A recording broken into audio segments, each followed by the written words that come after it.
ಎಲ್ಲರಿಗೂ ನಮಸ್ಕಾರ. ಇವತ್ತು SATS ನಲ್ಲಿ ಬುಕ್ ಸಿನೆಂಟ್ ಅನ್ನ ಹಾಕಿರ್ತೀವಿ. ಅದರಲ್ಲಿ ಫಸ್ಟಿಗೆ ನಾವು 10% ಅನ್ನ ಹಾಕಿರ್ತೀವಿ. ಆಮೇಲೆ ನೆಕ್ಸ್ಟ್ ಅದನ್ನ ಫುಲ್ ಪೇಮೆಂಟ್ ಮಾಡ್ಬೇಕು. ನೀವು ಯಾವ್ದಾದ್ರೂ ಒಂದು ಬ್ರೌಸರ್ ಅನ್ನ ಓಪನ್ ಮಾಡ್ಕೊರಿ. ಇದು ಬ್ರೌಸರ್ ಓಪನ್ ಆದ ತಕ್ಷಣ ಇಲ್ಲಿ ನಿಮ್ದು ಯೂಸರ್ ನೇಮ್ ಪಾಸ್ವರ್ಡ್ ಅನ್ನ ಹಾಕ್ರಿ. SATS ಅಂತ ಹೇಳಿ ಹಾಕಿದ ತಕ್ಷಣ ಇಲ್ಲಿ ನಿಮ್ದು ಯೂಸರ್ ನೇಮ್ ಪಾಸ್ವರ್ಡ್, ನೆಕ್ಸ್ಟ್ ಇಲ್ಲಿ ಕ್ಯಾಪ್ಚರ್ ಅನ್ನ ಎಂಟ್ರಿ ಮಾಡ್ರಿ. ಲಾಗಿನ್. ಇಲ್ಲಿ ಲೆಫ್ಟ್ ಸೈಡ್ ಕಡೆ ನಿಮ್ಗೆ ಇಲ್ಲಿ ಬುಕ್ ಸಿನೆಂಟ್ ಅಂತ ಹೇಳಿ ಬರ್ತದೆ ನೋಡ್ರಿ. ಇಲ್ಲಿ ಟೆಕ್ಸ್ಟ್ ಬುಕ್ ಮ್ಯಾನೇಜ್ಮೆಂಟ್ ಅಂತ ಹೇಳಿ ಇರ್ತದ್ರಿ. ಇಲ್ಲಿ ಟೆಕ್ಸ್ಟ್ ಬುಕ್ ಮ್ಯಾನೇಜ್ಮೆಂಟ್ ಹತ್ರ ಹೋಗಿ ಇಲ್ಲಿ ನಿಮ್ಗೆ ವರೈಟಿ ಆಫ್ ಆಪ್ಷನ್ಸ್ ಇಲ್ಲಿ ಡಿಸ್ಪ್ಲೇ ಆಗ್ತದೆ ರೀ. ಟೆಕ್ಸ್ಟ್ ಬುಕ್ ಇನೆಂಟ್ ಎಂಟ್ರಿ ಹಿಂಗೆಲ್ಲ ಬೇರೆ ಬೇರೆ ಆಪ್ಷನ್ಸ್ ಇರ್ತಾವ. ಈಗ ನಿಮ್ಗೆ ಫುಲ್ ಅಮೌಂಟ್ ಏನಾದರೂ ಅಲ್ಲಿ ಪೇ ಮಾಡಬೇಕಾಗಿತ್ತು ಅಂತಂದ್ರೆ payment for text book indent ಅಂತ ಹೇಳಿದೆ ರೀ. ಆಮೇಲೆ ಟೆಕ್ಸ್ಟ್ ಬುಕ್ ರಿಟರ್ನ್ ಬ್ಲಾಕ್ ಹಿಂಗೆಲ್ಲ ಇದೆ ರೀ. ರಿಸೀವ್ ಡೆಲಿವರಿ ಚಾನಲ್, ಈಗ ಡಿಸ್ಟ್ರಿಬ್ಯೂಷನ್, ಆಮೇಲೆ text book indent, text book stock ಇದೆಲ್ಲ ಇದೆ. ಈಗ ನಿಮ್ಗೆ ಪೇಮೆಂಟ್ ಮಾಡಬೇಕಾಗಿತ್ತು ಅಂತಂದ್ರೆ payment for text book indent ಅಂತ ಹೇಳಿದೆ ರೀ.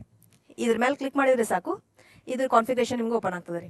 ಇದು ಆದ ತಕ್ಷಣ ಮೇಕ್ ಎ ನ್ಯೂ ಪೇಮೆಂಟ್ ಅಂತ ಹೇಳಿ ಬರ್ತದೆ ರೀ. ಇಲ್ಲಿ ಇದ್ರ ಮೇಲೆ ಕ್ಲಿಕ್ ಮಾಡ್ಬೇಕ್ರಿ. ಕ್ಲಿಕ್ ಮಾಡಿದ ತಕ್ಷಣ ಇಲ್ಲಿ ನೀವು ಅಕಾಡೆಮಿಕ್ ಇಯರ್ 2025 ಆಮೇಲೆ 26 ಅಂತ ಹೇಳಿ ತೋರಿಸ್ತದೆ.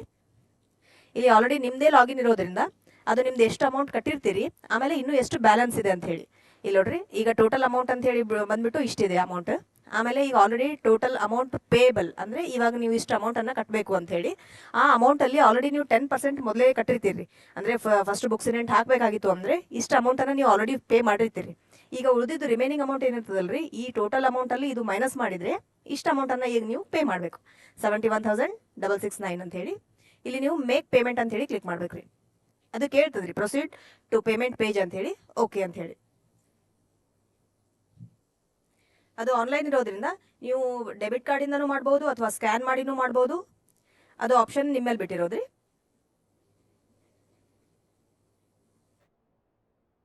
ಇವಾಗ ಇಲ್ಲಿ ಸ್ಕ್ಯಾನರ್ ತೋರಿಸ್ತಾ ಇದೆ, ಸೊ ನಾನು ಸ್ಕ್ಯಾನ್ ಮಾಡಿ ಹಾಕಿರ್ತೀನಿ.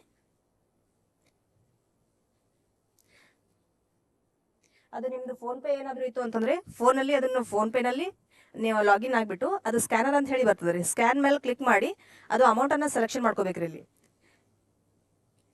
ಸೆಲೆಕ್ಷನ್ ಮಾಡ್ಕೊಂಡ್ಬಿಟ್ಟು ಈಗ ಅಲ್ಲಿ ನಿಮ್ದು ಫೋನ್ ಪೇನಲ್ಲಿ ಕೇಳ್ತದ್ರಿ ಪೇ ಅಂತ ಹೇಳಿ. ನಿಮ್ದು ಪರ್ಟಿಕ್ಯುಲರ್ ಅಕೌಂಟ್ ಸೆಲೆಕ್ಷನ್ ಮಾಡ್ಕೊಂಡು ನಿಮ್ದು ಕೋಡ್ ಅನ್ನ ಅಲ್ಲಿ ಎಂಟ್ರಿ ಮಾಡಿದ್ರೆ ಅದು ಇಷ್ಟು ಟೈಮಲ್ಲಿ ಅದು ನಿಮ್ಗೆ ತಗೋತದ್ರಿ ಅಮೌಂಟ್. ಈಗ ನಮ್ಮಲ್ಲಿ ಫೋನ್ ಪೇನಲ್ಲಿ ಆಯ್ತು ಅಂತಂದ್ರೆ ಅದು ಆಟೋಮೆಟಿಕ್ಲಿ ಅಲ್ಲಿ ಹೋಗಿರ್ತದ್ರಿ. ಈಗ ಒಂದೊಂದ್ಸತಿ ಸರ್ವರ್ ಏನಾದರೂ ಪ್ರಾಬ್ಲಮ್ ಇತ್ತು ಅಂತಂದ್ರೆ ಜಂಪು ಆಗ್ಬೋದು. ಲಾಗಿನ್ ಅಗೇನ್ ಬುಕ್ ಸಿನೆಂಟಿಗೆ ಹೋಗ್ರಿ. Text book management, payment for text book, payment process complete ಇಲ್ಲಿ ಈ ತರ ಡಿಸ್ಪ್ಲೇ ಆಗ್ತದೆ. ಈಗ ನಿಮ್ದು ಫೋನ್ ಪೇ ಇಂದ ಮಾಡಿರೋದ್ರಿಂದ ಪೇಮೆಂಟ್ ಪ್ರೊಸೆಸ್ ಕಂಪ್ಲೀಟೆಡ್. ಇದನ್ನ ಬೇಕಾಗಿತ್ತು ಅಂತಂದ್ರೆ ನೀವು ಪ್ರಿಂಟ್ಔಟ್ ತಗೋಬಹುದು. Thank you.